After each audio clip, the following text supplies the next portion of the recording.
हमारे बुज़ुर्ग को कहानी सुनाया करते थे कि एक शख्स था, वो अपनी माशूक के साथ जा रहा था कि उसकी माशूक ने कहा कि अगर तू मुझसे इतना प्यार करता है तो मेरी एक शर्त है, अगर तू वो मेरी शर्त पूरी कर देगा तो मैं समझ जाऊंगी कि तू मुझसे सबसे ज़्यादा प्यार करता है।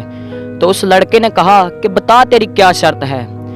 तो उस लड़की ने उस लड़के को एक छुरी दी और एक प्लेट दी कि जाओ अपनी माँ का दिल निकाल के लाओ और इस बात का सबूत दो कि तुम मुझसे मोहब्बत करते हो।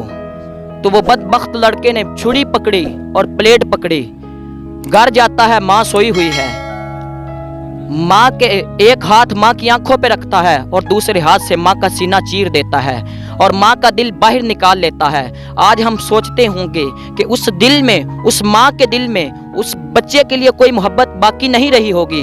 तो नहीं, जब वो दिल प्लेट में रखकर वापस मुड़ा, दौड़ता हुआ अपनी माशूक के पास जा रहा था, तो उसके हाथ से अचानक प्लेट गिरी और नीचे गिर गया।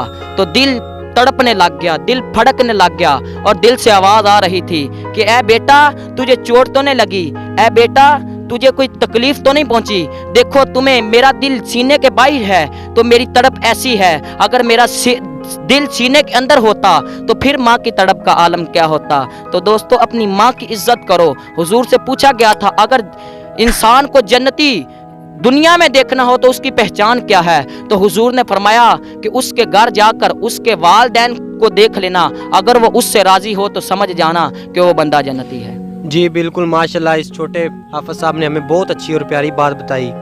हमें इससे ये नतीजा अखज़ होता है कि हमें अपने वालिदैन की इज़्ज़त करनी चाहिए।